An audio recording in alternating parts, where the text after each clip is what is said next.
அனைத்து நல்லுள்ளங்களுக்கும் வணக்கம். நான் ஆர்கே பேசுகிறேன். வீக்மஸோட நெக்ஸ்ட் சேனல் வழக்கமாக உலக செய்திகள். இன்றைய சிறப்பு செய்திகள், ஹங்கேரிக்கும் உக்ரைனுக்கும் என்ன ஆச்சு? மிகப்பெரிய ஒரு சண்டை, அதை விலக்கி வைக்க முடியாத அளவுக்கான ஒரு சண்டை. ஒரு வாரமாக கொஞ்சம் அமைதியாக இருந்தாங்க. இன்றைக்கி ரஷ்யா உக்ரைன் மீது ஒரு கடுமையான தாக்குதலை நிகழ்த்தியிருக்காங்க. ஜெலன்ஸ்கி திடீர்னு எல்லை பகுதியில் போயிட்டு ஒரு பகீர் தகவலை கொடுத்துருக்காங்க. பாகிஸ்தானிலிருந்து இதுவரை பாகிஸ்தான் ஆப்கானிஸ்தான் எல்லை பகுதிகளில் கடுமையான பதற்றம் காரணமாக பெரிய அளவுக்கான மக்கள் வெளியேறி இருப்பதாக சொல்கிறாங்க.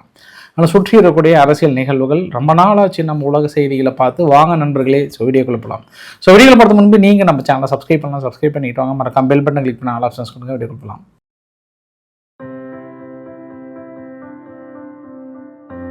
முதல் செய்தி, ஹங்கேரிக்கும் உக்ரைனுக்கும் என்ன ஆச்சு அப்படின்னா, ஏற்கனவே அது இஷ்யூ தான். எப்போ இஷ்யூ வந்தது அப்படின்னா, ஜெலன்ஸ்கி வேர்ல்டு எக்கனாமிக் ஃபாரமில் போயிட்டு வெளிப்படையாகவே ஒரு நாட்டோட ஒரு பிரதமராக இருக்கிறார்.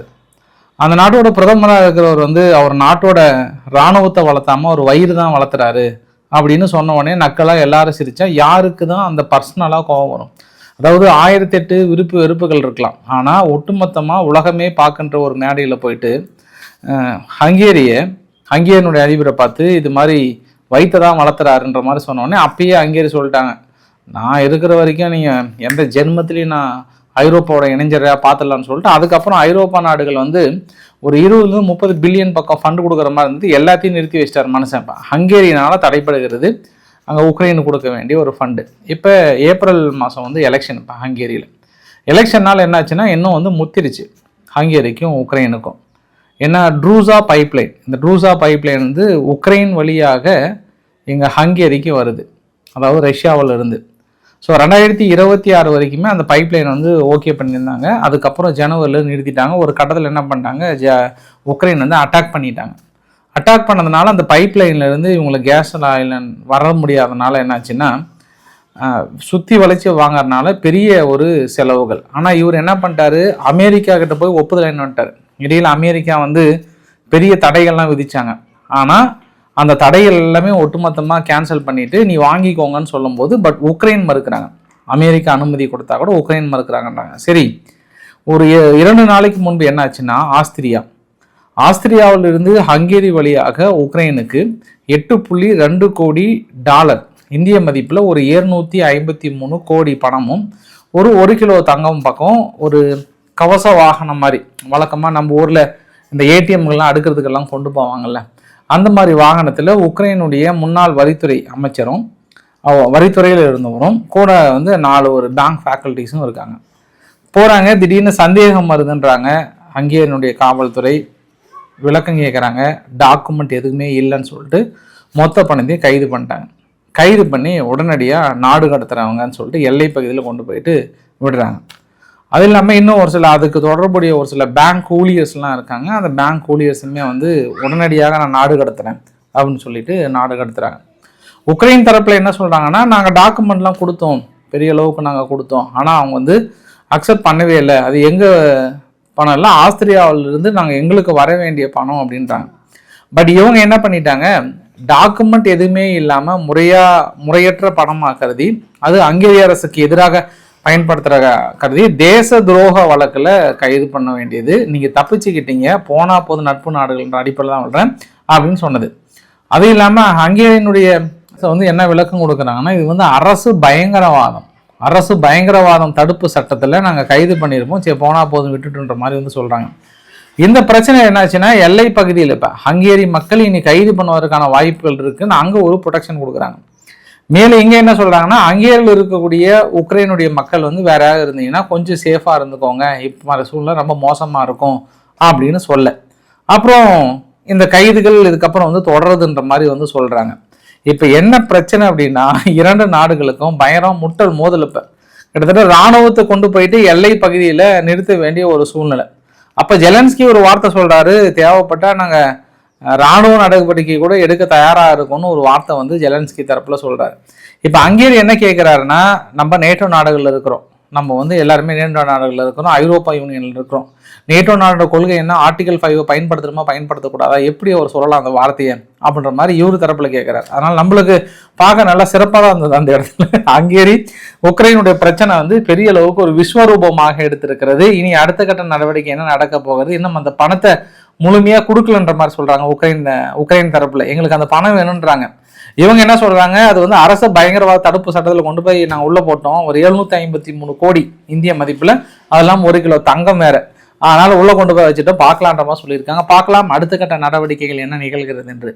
மற்றொரு சம்பவம் என்னன்னா, மொரோக்கோனுடைய கடல் பகுதியில் ரஷ்யானுடைய ஷேடோ ஃப்ளீட் ஒன்று கப்பல் போயிருக்கு. அதை வந்து ஸ்வீடன் போய் அதை வந்து பிடிச்சிட்டாங்க. அந்த கப்பலை பிடிச்சி கொண்டு போயிட்டு இப்போ நேராக ஸ்வீடன் நோக்கி வந்து கொண்டு போயிட்டு இருக்காங்க. இன்னும் ரஷ்யா எதுவுமே சொல்ல.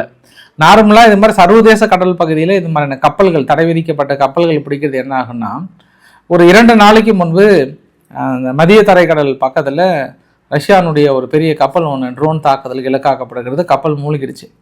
அப்போ இவங்க உக்ரைன் தான் என்ன பண்ணியிருக்காங்க, ஐரோப்பாவோட அனுமதியோடு அவங்க வான்பரப்பில் கடந்து வந்து அந்த ஒரு கப்பல் மீது தாக்கல் நடத்துகிறாங்க. சரி, அப்பயே கண்டிப்பாக ரஷ்யா வந்து தனது கோபத்தை காட்டுவதற்கான வாய்ப்புகள் இருக்குது அப்படின்னு நினச்சோம் நம்ம. பட் 2 நாளைக்கு அப்புறம் இன்றைக்கி என்ன பண்ணியிருக்காங்க, உக்ரைன் முழுவதும் மிகப்பெரிய ஒரு தாக்குதலை துவங்கியிருக்காங்க. இந்த வரைபடத்தை பார்க்குறீங்க இல்லையா, அந்த வரைபடம் நடத்த தாக்குது. உக்ரைன் கார்கிவ், ஒடிசா, சர்னோவியூ மற்றும் மால்டோவா போன்ற பகுதியில் மிக கடுமையான தாக்குதல். 509 ட்ரோன் மூலிமா தாக்கல் நடத்தினா அதில் 472 பக்கம் நாங்கள் நியூட்ரலைஸ் பண்ணிட்டோம், சுட்டு வீழ்த்திடுன்னு சொல்கிறாங்க. குறிப்பாக அதிகமாக பாதிக்கப்பட்டது கார்கிவ், ஜைட்டோமர் ரீஜியன் அப்படின்னு சொல்லியிருக்காங்க. வீடியோ பதிவுகள் கூட வெளியிட்டிருக்காங்க. அதாவது 472 ஷூட் ஒன் பண்ணாலுமே 19 மிசைல்ஸ், 13 பாலிஸ்டிக் மிசைல்ஸில் 8 சுட்டு வீழ்த்திட்டோம். மீறி வந்து பெரிய அளவுக்கு இலக்குகள் அடைந்திருக்கு அப்படின்றாங்க சொல்கிறாங்க. க்ரூஸ் மிசைல்ஸில் வந்து 14ல் 11 சுட்டு வீழ்த்திட்டோம் அப்படின்னு சொல்கிறாங்க. ஹைப்பர்சோனிக் மிசைல்ஸ் வந்து சுட்டு வீழ்த்தமில்ல, ரெண்டுமே வந்து அட்டாக்ன்ற மாதிரி வந்து சொல்கிறாங்க. 7 மக்கள் இறந்து போயிருக்காங்க, 10க்கு மேற்பட்ட மக்கள் வந்து இன்ஜூர்ட் ஆயிருக்காங்க அப்படின்ற ஒரு தகவலுமே சொல்லியிருக்காங்க. மிக கடுமையான ஒரு தாக்குதல். இந்த தாக்குதலுக்கு எங்களோட இன்ஃப்ராஸ்ட்ரக்சர்ஸ்லேருந்து எல்லாமே கடுமையாக பாதிக்கப்பட்டிருக்கு அப்படின்னு ஒரு கடுமையான கடும் கண்டனத்தை வந்து தெரிவிக்கிறாங்க. இந்த மாதிரி கடும் கண்டனம் தெரிவித்தாவே மைக் ஆஃப் ஆயிருமான்ற ஒரு பயம் வந்துருச்சு லைவில் இல்லை. சரி, இந்த கண்டனம் தெரிவிக்கிறது மட்டும் இல்லாமல் உடனடியாக ஐரோப்பா நாடுகள் ஒன்றை கவனிக்க வேண்டும். வான் தடுப்பு சாதனங்கள் இன்று ஐரோப்பாவில் மிக சிறப்பாக வேலை செஞ்சுட்டு இருக்கு இல்லையா, அது எல்லாமே 2022 இங்கே வேலை செஞ்சுட்டு இருந்தது. ஆனால் எனக்கு இன்னும் கொஞ்சம் அதனுடைய ஏவுகணைகள் வேணுன்றாரு. ஏவுகணைகள் அப்படின்னா இப்பயே நாங்கள் இந்த அளவுக்கு தடுக்கிறோம், நாங்கள் இன்னும் எங்களுக்கு கொஞ்சம் அதிகமாக வேணும், நாங்கள் கொஞ்சம் நெக் கண்டிஷனில் இருக்கோம் அப்படின்றார். அவர் சொல்ல வர்ற வார்த்தைகள் என்ன அப்படின்னா, உங்கள் நாடுகள் ப்ளஸ் கிட்டத்தட்ட ஐரோப்பான்ற பாருங்க, கல்ஃப் கண்ட்ரிஸுக்குன்னா பயங்கரமாக இடைவிடாமல் நீங்கள் கொடுக்குறீங்க, அதே மாதிரி தானே ஐரோப்பாவை காப்பாற்றுறது தான் நானும் இருக்கோம். ஆனால் அந்த கேப் எங்களுக்கு வருது. நாங்கள் வந்து ஒரு ரகசிய தகவல் ஒன்று சேகரிச்சிருக்கோம். நான் எல்லை பகுதியில் போயிருக்காரு நேற்று. எல்லை பகுதியில் போயிட்டு இராணுவ வீரர்கள்கிட்ட போயிட்டு உரையாடி இருக்கிறார் டானக்ஸ் ரீஜியனில். அப்போ இராணுவ வீரர்கள்லேருந்து ஒருத்தர் வந்து ஒரு ரகசிய தகவல் ஒன்று கொடுத்துட்டாங்க, பகீர் தகவல் சொல்கிறாங்க. இந்த ஸ்ப்ரிங் சீசனில் மிகப்பெரிய அளவுக்கு, ரொம்ப பெரிய அளவுக்கு உள்ள நுழைய போகிறாங்க. இந்த ஈரான் யுத்தத்தை பயன்படுத்தி பெரிய அளவுக்கான ஒரு டைவர்ஷன் ஏற்படுத்தியிருக்காங்க. இந்த டைவர்ஷனில் உக்ரைனே பாதி பிடிக்க போகிறாங்க. ஏற்கனவே அமைதி பேச்சுவார்த்தை ஃபெயிலர் ஆன இந்த சூழ்நிலையில் உக்ரைன் பாதி போயிடுச்சு அப்படின்னா மறுபடியும் இப்போ ஐரோப்பா என்ன ஆகிறது, அப்புறம் ஐரோப்பா எப்படி காப்பாற்றுறது, இப்போ கல்ஃப் நாடு ரட்சகர் வேறு சொல்கிறாங்க. அதனால் கொஞ்சம் விரைவாக ஆயுதங்கள் கொடுக்குற வழியே பாருங்கள், இல்லைனா நம்ம இழந்து விட வேண்டிய ஒரு சூழ்நிலை வருன்ற மாதிரியான ஒரு எச்சரிக்கையுமே கொடுத்துருக்கிறார் ஜெலன்ஸ்கி அவர்கள். நேற்று கைதிகள்னா போர்க்காலத்தில் கைது செய்யப்படுகிற வீரர்கள் கிட்டத்தட்ட 300 பேர் பக்கம் வந்து கேப்டிவிட்டி, இந்த பக்கம் அந்த பக்கம் மாறி மாறி ரிலீஸ் பண்ணிக்கிட்டாங்கன்றது ஒரு கூடுதல் தகவலாக சொல்ல முடியும். தாக்கல் நடத்தினதுக்கப்புறம் நடத்த வீடியோ பதிவுகளுமே வந்து சொல்லியிருக்காங்க. உக்ரைனில் இருந்து ஸ்டிங் இன்டர்செப்டர்னு சொல்லுவாங்க. ஸ்டிங் இன்டர்செப்டர் அப்படின்னா நேற்று நம்ம பார்த்தல $753, அவங்களுடைய ட்ரோன் வந்து $5000. இவங்க அந்த ஸ்டிங் இன்டர்செப்டர் ட்ரோன்லாம் இன்னி கூட பெருசாக சக்ஸஸ் பண்ணிச்சான்.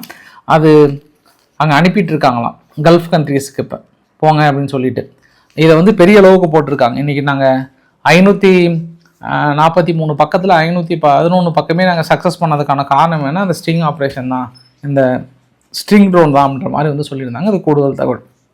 பாகிஸ்தான் ஆப்கானிஸ்தானுடைய எல்லை பகுதியில் கடுமையான தாக்குதல் நிலவி கொண்டிருக்கிறது. வரைபடம் நான் தேர்னேன், கொஞ்சம் பிஸியாக இருக்கிறதுனால டக்குன்னு எடுக்க முடியல, கொஞ்சம் டைம் ஆகிடுச்சு.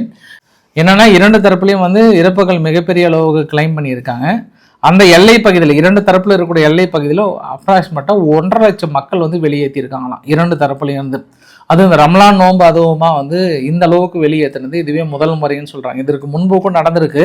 பட் 1.5 லட்சத்துக்கு மேலே உள்ள மக்கள் வெளியேற்றிருக்காங்க. இன்று கூட இந்த வீடியோ பதிவு பெரிய அளவுக்கு வைரலானது. இந்த வீடியோ பதிவில் நீங்கள் பார்க்குறீங்கல்ல, இது பேர் வந்து மிலன் அப்படின்னு அர்த்தம். மிலன் அப்படின்னா மிசைல் டீஇன்ஃபில்ட்ரேட் லெஜர் ஆன்டி சேர் அப்படின்னு சொல்லுவாங்க. அதாவது ATGM ஆன்டி டேக் கைடடு மிசைல்ஸ். இது எந்த நாட்டிலேருந்து பிரத்யோகமாக இருக்குது அப்படின்னா ஜெர்மனி ஃப்ரான்ஸ் மேடு இருக்குது. அதாவது ஃப்ரான்ஸ் ஜெர்மனி தயாரிப்பு. பட் என்ன கேள்வினா ஃப்ரான்ஸ் ஜெர்மனி தயாரிப்பு வந்து எப்படி ஆப்கானிஸ்தானுக்கு வந்திருக்கும் அப்படின்ற ஒரு கேள்வி. ஒருவேளை அந்த ஆப்கானிஸ்தான் அந்த யுத்தம் வரும்போது அமெரிக்கா விட்டுட்டு போயிட்டாலான்ற இன்னொரு ஆங்கிளில் பார்க்க முடியும். இந்த மாதிரியான வீடியோ பதிவுகள் தொடர்ந்து வந்து கொண்டிருக்கிறது. கடுமையான தாக்கல் நிகழ்ந்து கொண்டிருக்கிறது. முடிந்தால் நாளை RK சேனலில் கொஞ்சம் டீட்டெயிலாக பாகிஸ்தானை பற்றி பேச விரும்புகிறேன். நான் பாகிஸ்தானில் மற்றொரு பிரச்சனை என்ன நடக்குதுன்னா, இப்போ பெட்ரோல் டீசல் தட்டுப்பாடு. நீங்கள் பார்க்குற வீடியோ பதிவு பங்களாதேஷில் எடுத்தது. பட் பாகிஸ்தான்லேயும் அதே வகையான ஒரு சூழ்நிலை இருக்குது. அது இல்லாமல் ஒரு ரூமர் வேறு பெருசாக போயிட்டுருக்கு. பாகிஸ்தானுடைய பேஸை வந்து ஆல்மோஸ்ட் அமெரிக்காவுக்கு கொடுக்குறாங்க. அது இல்லாமல் பாகிஸ்தானுடைய போர்ட் இருக்குல்ல, அங்கே வந்து ஒரு போர்க்கப்பல் நிறுத்துகிறாங்க. அது இப்போ கிட்டத்தட்ட அந்த USS ஆப்ரஹாம் லிங்கன் கப்பல் இருக்கு இல்லையா, அதை வந்து இங்கே பாகிஸ்தான் போர்ட்டில் இருந்தால் போகுதுன்ற மாதிரி அடுத்த ரூமரை வந்து கிளப்பி விட்டாங்க. அதனால் இப்போ பாகிஸ்தானுக்குள்ளே என்னாச்சுன்னா, சப்போஸ் இனி வருகின்ற காலங்களில் பாகிஸ்தானுடைய ஷேர் எல்லை பகுதியை ஷேர் பண்ணும்போது இங்கே உள்நாட்டுக்குள்ளே ஏற்கனவே ஐதுல்லா அலி காமினி அவர்களுக்கான ஆதரவு அலை வீசும்போது பெரிய ஒரு போராட்டமாக வெடிப்பதற்கு வாய்ப்புகள் இருக்குது. இதெல்லாம் எப்படி அவங்க ஹேண்டில் பண்ணுறாங்கன்றதை பார்க்கலாம். இது இன்னொரு வீடியோ பற்றி வந்து பங்களாதேஷில் பெரிய அளவுக்கான பெட்ரோல் தட்டுப்பாடு ஏற்பட்டிருக்கிறது இந்த கூடுதல் தகவல். இன்றைக்கு ஓரளவுக்கான தகவலை கவர் பண்ண நினைக்கிறேன். பிடிச்சிருந்தா லைக் பண்ணுங்கள், ஃப்ரெண்ட்ஸுக்கு ஷேர் பண்ணுங்கள், சப்ஸ்கிரைப் பண்ணுங்கள். ரவிக்குமார் சேனல். நன்றி, வணக்கம்.